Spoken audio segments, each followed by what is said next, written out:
ಗುರುಜಿ, ಜ್ಞಾನಾರ್ಜನೆಗೆ ಗುರುವಿನ ಮಹತ್ವ ಎಂತದ್ದು ಅಂತ ತಿಳಿಸ್ಕೊಡ್ತಾ ಇದ್ರಿ. ಈಗೇನ್ ತಿಳಿಸ್ಕೊಡ್ತೀರಿ ಗುರುಜಿ? ಖಂಡಿತಮ್ಮ.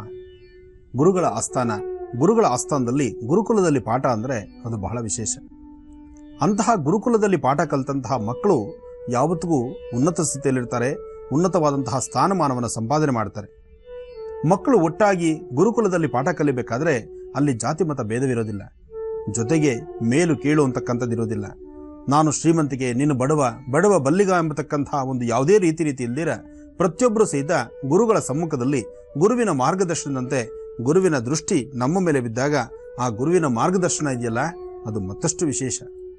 ಅಂತಹ ನಡೆದಾಡೋ ಗುರುಗಳ ಒಂದು ಆಸ್ಥಾನದಲ್ಲಿ ಅಂದರೆ ತುಮಕೂರಿನ ಸಿದ್ಧಗಂಗಾ ಮಠದಲ್ಲಿ ನಡೀತಕ್ಕಂತಹ ವಿದ್ಯಾರ್ಥಿಗಳ ಪಾಠ ಪ್ರವಚನ ಬಹಳಷ್ಟು ವಿಶೇಷ. ಯಾಕಿವತ್ತು ಈ ಮಾತು ಹೇಳ್ತಿದ್ದೇನೆ? ಇವತ್ತು ಶಾರದಾ ಪೂಜೆ ಇದೆ. ಶಾರದೆಯ ಅನುಷ್ಠಾನವಾದಾಗ ಅದೇ ಪ್ರಕಾರವಾಗಿ ಗುರುಕುಲದಲ್ಲಿ ನಡೀತಕ್ಕಂತಹ ಪಾಠ ಪ್ರವಚನಗಳಿದೆಯಲ್ಲ, ಅದು ಅಷ್ಟೇ ವಿಶೇಷವಾಗಿರುತ್ತೆ. ಬನ್ನಿ, ನಡೆದಾಡೋ ಗುರುಗಳನ್ನು ನೋಡ್ತಾ ಸಾಕಷ್ಟು ಜನ ವಿದ್ಯಾರ್ಥಿಗಳಿದ್ದಾರೆ, ವಿದ್ಯಾರ್ಥಿಗಳು ನೋಡಿ ಬರೋಣ.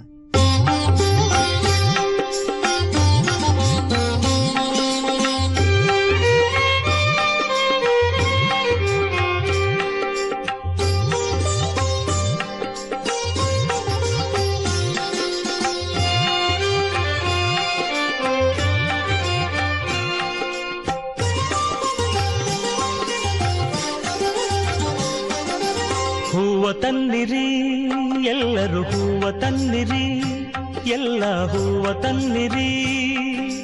ಪಾದ ಪೂಜೆಯ ಮಾಡೋಣ, ಗುರುಪಾದ ಪೂಜೆಯ ಮಾಡೋಣ. ಪಾದ ಪೂಜೆಯ ಮಾಡೋಣ, ಗುರುಪಾದ ಪೂಜೆಯ ಮಾಡೋಣ. ಹೂವ ತನ್ನಿರಿ, ಎಲ್ಲರೂ ಹೂವ ತನ್ನಿರಿ, ಎಲ್ಲ ಹೂವ ತನ್ನಿರಿ.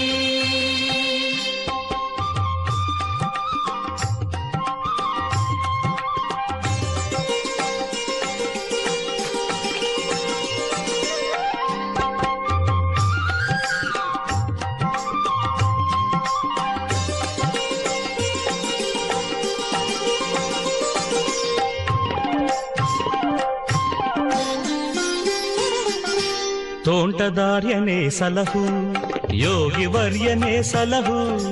ತೋಂಟದಾರ್ಯನೇ ಸಲಹು, ಯೋಗಿ ವರ್ಯನೇ ಸಲಹು. ಸಿದ್ಧಲಿಂಗಯತಿ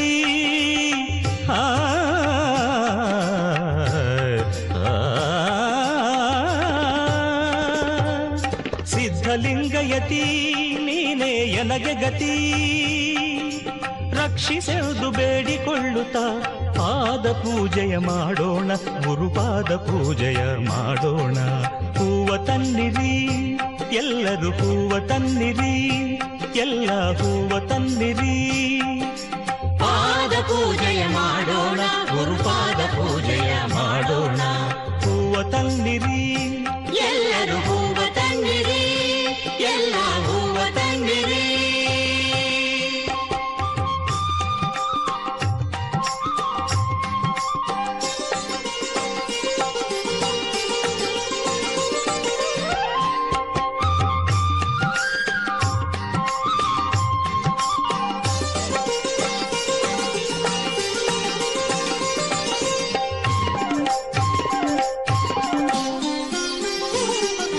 ಮನದ ಕಳವಳ ನೀಗು ಎನ್ನುತ್ತ ಮಲ್ಲಿಗೆ ಮಾಲೆ ಹಾಕೋಣ, ಮಲ್ಲಿಗೆ ಮಾಲೆ ಹಾಕೋಣ.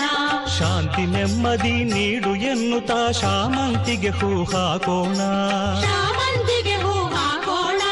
ತುಂಬು ಭಕ್ತಿಯ ಹೃದಯದಿ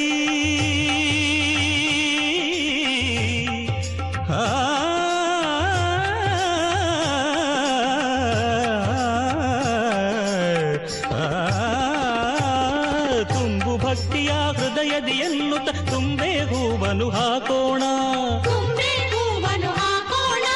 ಸೇವೆ ಮಾಡುವ ಭಾಗ್ಯ ಬೇಡುತ್ತ ಸಂಪಿಗೆ ಹೂವ ಹಾಕೋಣ, ಸಂಪಿಗೆ ಹೂವ ಹಾಕೋಣ. ಹೂವ ತನ್ನಿರಿ, ಎಲ್ಲರೂ ಹೂವ ತನ್ನಿರಿ, ಎಲ್ಲ ಹೂವ ತನ್ನಿರಿ. ಪಾದ ಪೂಜೆಯ ಮಾಡೋಣ, ಗುರುಪಾದ ಪೂಜೆಯ ಮಾಡೋಣ.